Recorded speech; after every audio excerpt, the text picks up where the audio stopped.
Olá pessoal, tudo bem? Dando sequência ao estudo das cavidades ressonantes, nós vamos falar agora como se faz a excitação dessas cavidades. Então, na maior parte dos casos, a cavidade é projetada e acoplada de maneira que um único modo ressonante seja excitado, geralmente o modo dominante. Isso é bastante análogo ao que se tem com os guias de onda, que a gente queria que existisse um único modo dentro do guia, que era o modo dominante, tá certo? Os acoplamentos que se usam com as cavidades ressonantes são basicamente os mesmos que nós já vimos com os guias de onda. Então, o primeiro deles é o acoplamento por sonda elétrica, ponta de prova. Então, a ponta de prova deve ser colocada paralelamente ao campo elétrico na posição em que o campo elétrico é máximo. A gente já viu isso para os guias de onda, é rigorosamente a mesma coisa. Então, aqui eu tenho pontinha de prova, pontinha de prova, pontinha de prova. Não tem diferença nenhuma, tá? Também acoplamento por anel de corrente. O anel de corrente, o loop, deve ser posicionado perpendicularmente ao campo magnético, de maneira a maximizar o fluxo magnético através do anel. Também já vimos isso com os guias de onda, certo? Acoplamento através de abertura. Eu já tinha comentado sobre isso também. Aqui eu tenho o acoplamento de um guia de onda com uma cavidade ressonante. Nesse caso, uma cavidade ressonante cilíndrica. Então, aqui a energia consegue passar do guia para a cavidade e vice-versa através desse furinho aqui, dessa abertura. Então, aqui eu já tinha mostrado essa foto anteriormente também. Então, eu tenho um guia de onda, uma cavidade ressonante e um furinho entre eles, uma abertura que permite o acoplamento. Nesse caso aqui, essa cavidade ressonante ela tem um êmbolo dentro com dimensão variável, já falo sobre isso. Tá? Uma outra maneira de fazer acoplamento com cavidades é através de feixes de elétrons. Isso é utilizado em válvulas de micro-ondas. Tá? Por exemplo, a válvula magnetron, utilizada no forno de micro-ondas doméstico, clystrons, utilizado em radares, etc., o acoplamento é feito através de feixes de elétrons. Então, o acoplamento é feito através de aberturas em lados opostos da cavidade e o feixe deve estar alinhado com as linhas de campo elétrico, assim como a ponta de prova. Tá? Então, aqui eu tenho uma representação desse acoplamento. Eu tenho uma cavidade de entrada, uma cavidade de saída. Isso aqui é uma válvula Klystron, na verdade. Depois eu mostro uma foto mais realista da válvula Klystron, e o acoplamento entre essas cavidades é feito através de um feixe de elétrons, tá? Então é uma válvula. Então aqui tem a entrada de sinal e aqui a saída de sinal que pode ser amplificada. Então aqui está o Klystron. Então o Klystron em Portugal se fala clistrão, tá? É aportuguesado. Clistrão, o Klystron, é uma válvula usada para geração e amplificação de sinais na faixa de micro-ondas. Então, é uma válvula, trabalhando com feixe de elétrons. Esse feixe de elétrons ele tem um filamento aqui, é aquecido, o material que emite esses elétrons. Esses elétrons são acelerados através de grades. Não vou entrar em detalhes aqui, tá? Não é o objetivo dessa disciplina.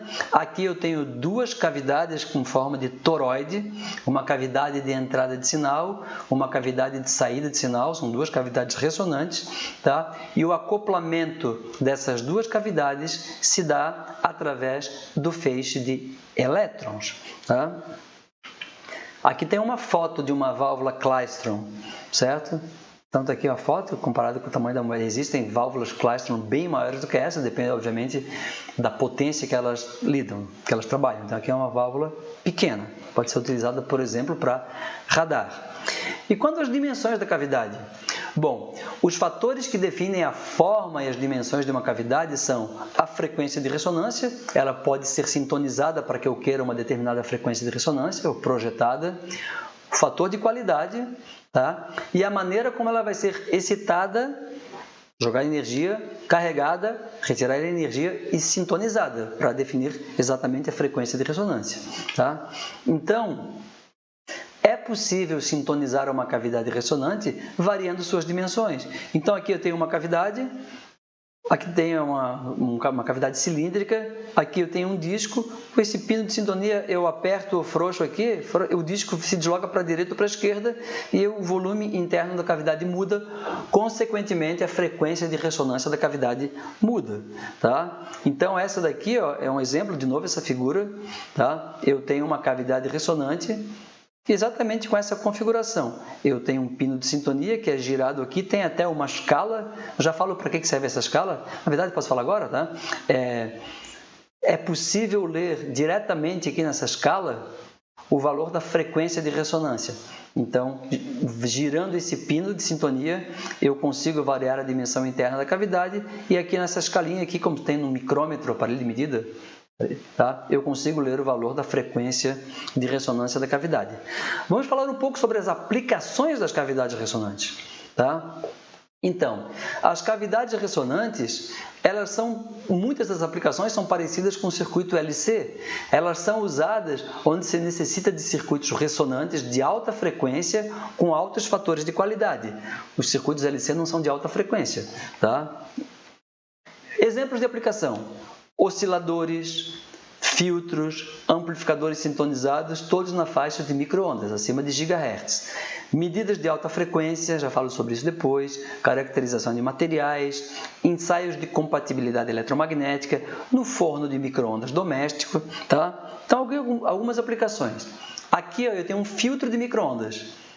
Entrada, saída, aqui dentro tem uma pequena cavidade e a resposta em frequência dele é uma resposta tipo passa-faixa, tá? Sintonizado em 18 GHz, frequência bastante elevada, é um filtro. Tá? Aqui eu tenho outros exemplos, outro filtro, na verdade esse filtro aqui é utilizado para TV, em sistemas de transmissão de TV. O meu sinal, ele sai daqui, sai dos amplificadores lá de radiofrequência, sinais vêm por aqui, vêm por aqui, vêm por aqui e depois vão para as antenas. Tá?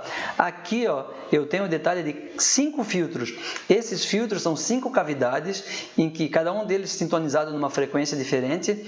Essas frequências são chamados produtos de intermodulação. São frequências espúrias geradas pelos amplificadores de radiofrequência, devido a não linearidades. Então, essas frequências não podem ir para a antena.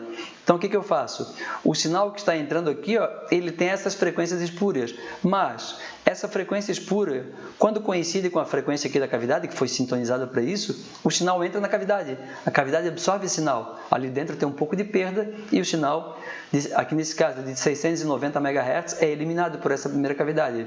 Essa daqui elimina uma outra frequência, essa outra. Então, eu tenho um filtro com 5 cavidades ressonantes, cada uma delas sintonizadas numa frequência em que eu quero eliminar. Tá? Então, aqui o sinal vem com essas frequências espúrias e aqui ele sai livre dessas frequências espúrias. Para jogar um sinal numa antena, existem regulamentações. No Brasil é a Anatel, que diz que tu não pode jogar sinal, a pessoa não pode jogar sinal numa frequência que não é a sua própria banda, não pode interferir com as outras emissoras. Tá certo? Aqui tem um outro tipo de filtro feito de alumínio, né? Então aqui é uma cavidade, são várias cavidades associadas, é um caminho diferente, né? Então tem a entrada e tem a saída, mas funciona baseado no que a gente está vendo aqui, teoria de cavidades ressonantes. Na verdade, cada um desses bloquinhos aqui tem um circuito LC equivalente. Uma outra aplicação é na caracterização de materiais. Tá? Nós já vimos, deixa eu voltar aqui para não tirar a atenção, nós já vimos que a frequência de ressonância ela depende das propriedades do dielétrico que preenche a cavidade. Então, depende do εr. Então, fazendo medida da frequência de ressonância, eu consigo obter o εr. Imagine uma cavidade cheia de ar, eu meço a frequência de ressonância.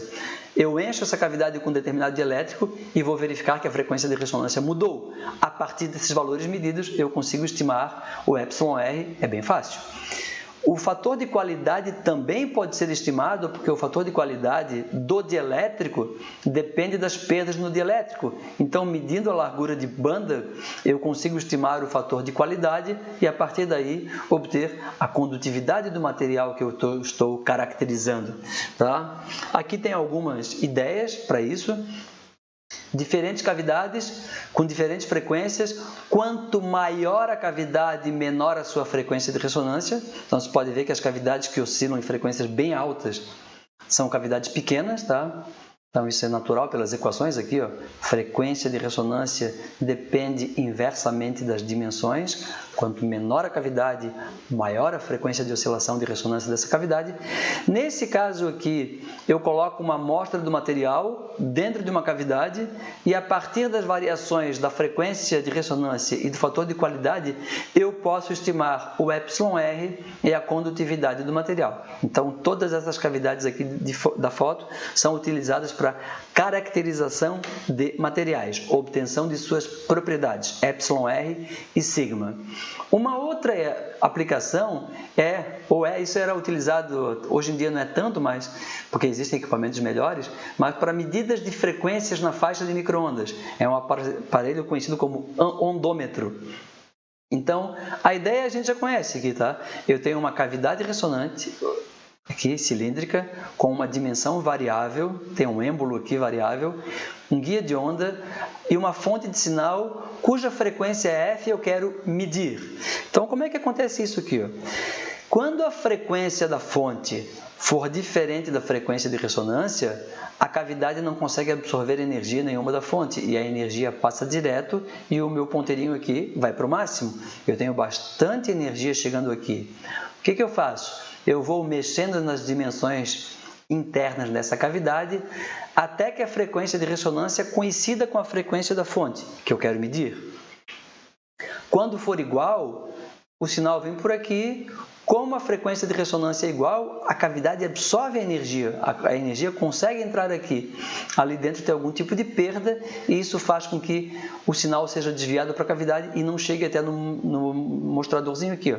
Então, quando o ponteirinho vai para baixo, aí eu sei que o meu sinal não está chegando, é porque agora a frequência de ressonância que eu sintonizei em minha cavidade é igual à frequência desconhecida. E eu posso ler aqui, então, o valor da frequência da fonte, certo? Então, medidas de frequência na faixa de micro-ondas. Outra aplicação é ensaios de compatibilidade eletromagnética. Compatibilidade eletromagnética é o ramo da engenharia que trata da análise dos projetos para evitar que haja interferência eletromagnética entre os dispositivos ou que essas interferências não façam que os aparelhos funcionem de maneira inadequada. Então, aqui eu tenho uma caixa metálica fechada chamada uma câmara reverberante. Na verdade, ela é uma cavidade ressonante e a vantagem é que ela permite obter campos de grande intensidade no interior da cavidade, mesmo para potências de entrada baixas. Então, eu posso utilizar uma fonte de potência não muito elevada.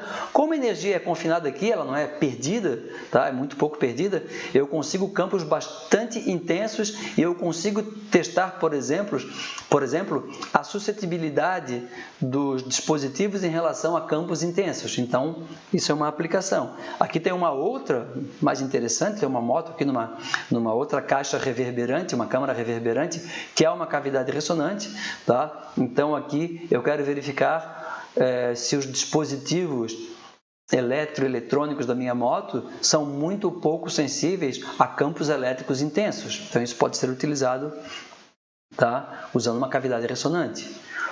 Outra aplicação prática bastante conhecida é o forno de micro-ondas doméstico. Então, o forno de micro-ondas doméstico, ele consiste de uma fonte de micro-ondas, é uma válvula magnetron. Essa válvula opera nos fornos domésticos em 2,45 GHz e a energia sai do magnetron, vai através de um guia de onda e vai para dentro da cavidade. A cavidade é onde eu coloco a comida. O café, a água. Tá? O aquecimento se deve às perdas no material na frequência de 2,45 GHz. Se eu colocar um material sem perdas dentro do micro-ondas, ele não vai aquecer, tá certo? Então, aqui eu tenho uma foto do magnetron. O magnetron é o coração do forno de micro-ondas, tá? Isso aqui é como se fosse, isso aqui é uma anteninha, né? Uma antena. Aqui dentro são geradas as micro-ondas. Esse magnetron é ligado na energia elétrica, tá? Então vamos falar um pouquinho mais. Tem transformadores aqui, tá? Então ele trabalha em tensões elevadas. Não é uma boa ideia abrir um forno de micro-ondas ligado, porque tem tensões bastante grandes. Tem capacitor aqui que pode ficar carregado mesmo depois de tirar da tomada, tá certo? Então tem que tomar um certo cuidado quando se vai abrir um forno de micro-ondas. É bom deixar um tempo bem longo antes de meter a mão em qualquer coisa, tá? Então aqui está o magnetron, tá? Eu tenho várias cavidades.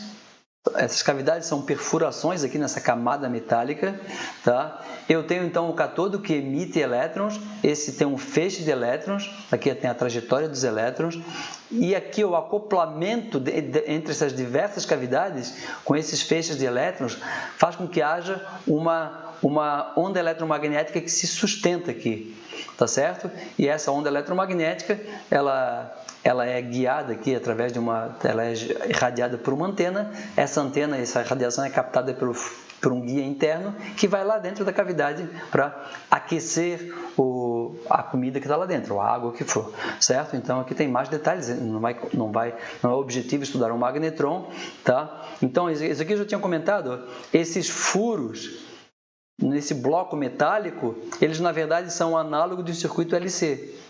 Tá? Então, eles são sintonizados na frequência de 2,45 GHz para o forno doméstico. E aqui está, então, a interação das diferentes cavidades, visto de cima aqui, ó, com esse com esse feixe de elétrons. Tá certo? Um forno de micro-ondas, ele tem uma onda estacionária ali dentro. É uma onda estacionária, e a onda estacionária a gente já viu que os campos não são uniformes. Então, aqui eu tenho um padrão de aquecimento de uma caixa de papelão colocada dentro de um forno de micro-ondas, obtida através de uma foto infravermelha. Tá? Então, o nome dessa técnica é termografia. Aqui foi um celular, usando um sensor infravermelho, colocou-se uma caixa de papelão dentro do micro-ondas, o forno de micro-ondas foi ligado sem o prato giratório. Então, dá para ver que algumas regiões são bem mais aquecidas do que outras. E é justamente para isso que serve o prato giratório. O prato giratório serve para que o alimento, a água, ele atravesse diferentes regiões de campo para que tenha um cozimento mais ou menos uniforme. Nem sempre é muito simples, tá? Só para dar o crédito, essa foto aqui eu tirei de um vídeo e editei a foto, que ela estava com a escala de cabeça para baixo, de um canal do YouTube chamado Electroboom, muito interessante. Tá certo? Bom, nós estamos falamos em ondas eletromagnéticas, guia de onda, cavidade ressonante, etc. Existe uma analogia muito grande entre as equações que regem a propagação eletromagnética e as equações que regem a propagação do som. Então, tudo que a gente está vendo tem uma analogia muito grande com acústica. Aqui eu tenho um tubo acústico, pode ser um tubo de PVC, um tubo acústico com largura A e altura B. Esse tubo acústico funciona exatamente como um guia de ondas. Tem frequência de corte, nem todo sinal de áudio consegue se propagar ao longo de um tubo acústico. As frequências de áudio, as frequências de corte, desse tubo acústico, são dadas aqui, ó. Depende das dimensões A e B. Essa equação nós já vimos, só que aqui, em vez de velocidade do som, para um guia preenchido com ar, guia de onda, é a velocidade da luz. Então, o que muda é só a velocidade do som para a velocidade da luz. A equação tem exatamente a mesma característica. Então, essas equações da acústica aqui são basicamente iguais às equações que a gente já viu. E aqui eu tenho um auditório, uma sala, tá? Nesse caso aqui uma sala, um auditório com formato retangular aqui, tá? Quais são as frequências de ressonância dessa sala? As frequências naturais, aquelas frequências em que o som ele vibra com mais intensidade, são dadas por essa equação. Nenhuma novidade para nós, tá? Depende do modo considerado, o modo acústico nesse caso, que depende do número de semiciclos de variação das ondas sonoras ao longo dos eixos x, y, z, depende das dimensões da sala A, B e C e depende aqui da velocidade do som. Se fosse uma um auditório com paredes metálicas seria uma cavidade ressonante gigante e a frequência de ressonância eletromagnética aqui simplesmente seria a velocidade da luz, só mudaria isso. Então é muito similar. Então as pessoas que vão trabalhar com acústica, engenharia acústica, se já fizeram uma disciplina de propagação de ondas eletromagnéticas, ajuda muito e vice-versa, tá? Então, eu conheço pessoas que fizeram engenharia elétrica, engenharia eletrônica e foram trabalhar depois na área de engenharia acústica. Isso é muito legal, tá? Porque as equações são as mesmas, então a interpretação de muita coisa é semelhante. Aqui eu tenho uma cavidade ressonante. Essa cavidade ressonante, na verdade, é um violão. Então, aqui eu tenho uma foto, tem 3 fotos feitas através de holografia, interferogramas de holografia, que mostram os padrões de oscilação na caixa de ressonância do violão. O violão é uma caixa de ressonância, é uma caixa de ressonante sonora, e se comporta como uma cavidade ressonante, aproximadamente. Então, aqui eu tenho diferentes frequências de ressonância, 553, 731, 1174 Hz. Tá? Então, se eu faço um violão menorzinho, ele oscila em frequências mais elevadas, é mais apropriado para som mais agudos. Se eu faço um violão, um violoncelo bem grande, ele trabalha em frequências mais graves. Então, é muito, muito similar. Tá? Aqui tem outras fotos, outros padrões de onda sonora, né? São os modos de oscilação. Aqui tem a notação dos modos T11, T112. Na verdade, o violão ele tem um tampo e uma base, e os dois oscilam, diferentemente de uma cavidade ressonante eletromagnética, que é os campos nas paredes internas, os campos no volume interno que oscilam. Aqui são as paredes do violão que oscilam. Como os tampos não têm exatamente a mesma configuração física, eu tenho modos T111, T112, cada um correspondente a um tampo diferente. Uma outra analogia bem interessante são as figuras de Chladni. Ernst Chladni era um físico, matemático e músico alemão que viveu na segunda metade do século XVIII, início do século XIX, tá? E ele fez o seguinte aqui, ó. A gente está vendo uma placa, nessa placa ele pegava um arco de violino, tá? E fazia essa placa vibrar mecanicamente. E colocava pozinho aqui, pode ser açúcar, por exemplo. Tá? Então, o que a gente observa é que, ora, eu tenho essa placa vibrando, eu tenho ondas acústicas que batem e voltam nas extremidades da placa. Como elas batem e voltam, eu tenho um padrão de onda estacionária. E tem algumas regiões em que esses grãozinhos aqui ficam parados, né? Aqui está mudando a frequência o tempo inteiro, tá? Os grãos, eles ficam nas posições em que a placa não está vibrando. São os pontos de interferência destrutiva. Então, aqui eu tenho diferentes modos de vibração que dependem das dimensões dessa placa, que é acústico também, tá certo? E isso é muito legal para a visualização de uma onda estacionária. Só que uma onda estacionária é muito mais legal do que uma onda num guia de onda, ou numa cavidade ressonante. Porque aqui a gente consegue ver e consegue até ouvir, tá? Quando faz aqui, passa a vara do violino ali, então tem diferentes padrões de oscilação. Mas a ideia é, como se analisa isso? Resolve-se as equações da acústica sujeita às condições de contorno. Nesse caso aqui, então, fazendo isso, eu vou obter diferentes modos oscilantes, com diferentes frequências de ressonâncias. Tá certo? Então, existe uma analogia muito grande entre eletromagnetismo, ondas eletromagnéticas, com acústica, ondas sonoras. Então, aqui, pessoal, a gente termina essa parte de guia de onda, de cavidade ressonante. Já vimos guia de onda, terminamos agora a cavidade ressonante. E vamos então, na próxima aula, para a última parte da matéria, que é uma introdução às antenas, tá bom? Até lá então!